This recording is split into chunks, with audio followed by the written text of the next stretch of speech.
Si folo isanjaton'ny fokotanin'ny Manorita, commune ambanivohitra Vohitsara, district Anamparafaravola no maikilan'ny afo ny takarivany Alarobia fa 9 volana Febroary 2022 lasa teo. Lehilahy iray no namoy ny ainy noho izany manodidina ny 10 ireo trabona ary potika tsy nisy azo ndraisana ireo entana tao amin'ireo trano 10 tafo izay niaran'ny loza. Tamle mama faranay zany nandoan'le afo. Fa le afo zany le trano fanakaiky avy andrefa ny anankiray dia le trano fanila taminazy avy tsy nanana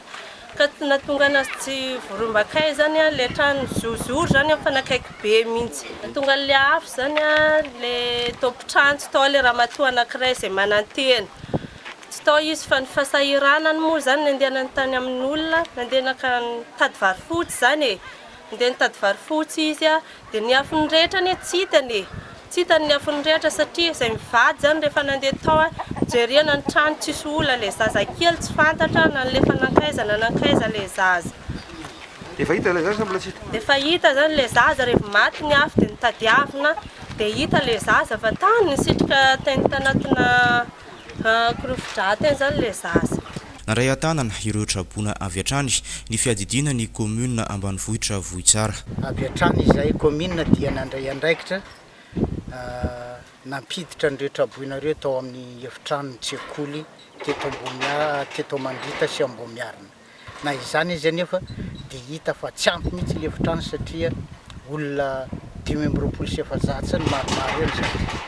Dia mangataka zany zay amin'ny fitondram-panjakana maefa zay tompona andraikitra amin'ny vahoaka ao aminy mba hanome tanty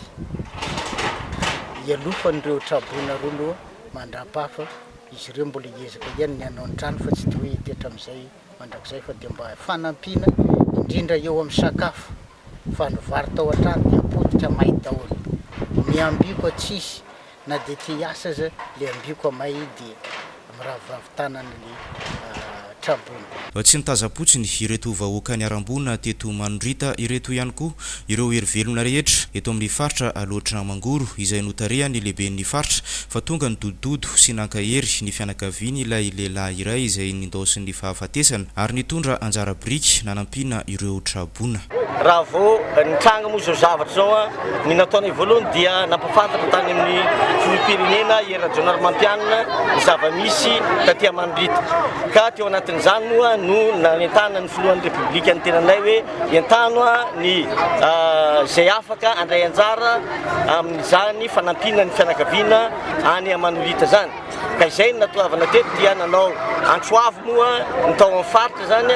ho an'ny zanakapeleza ho an'ny vahoaka ny tao Ambatondrazaka ho an'ny zanakapeleza manera Madagasikara ho an'ny opérateur rehetrarehetra ho an'ireo ONG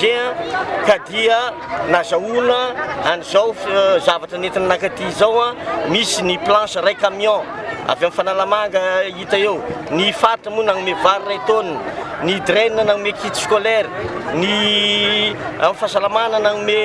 lay sy ny sisa ary misy ny akanjo marobe zay nomen'ny isam-batan'olona ka dia tonga teto zany izay avy amin'ny faritra niaraka amin'ireo délégation marobe nanatitra an'izany voangona rehetrarehetra zany ary tao koa ny tsirairay ao ireo sénateur ao ny atoko HVM samy nagnano zay afany daholo zany tao amin'izany fanomezana an'ireto havana zay nidiram-bohina taty Manorita zay ka zay ny antodia natoavana teto. Velom-pisaorana tamin'ireo fanampiana ireo moa imponina teto an-toerana ary manao antsoavo amin'ny fitondram-panjakana foibe mba hijery akaiky azy ireo.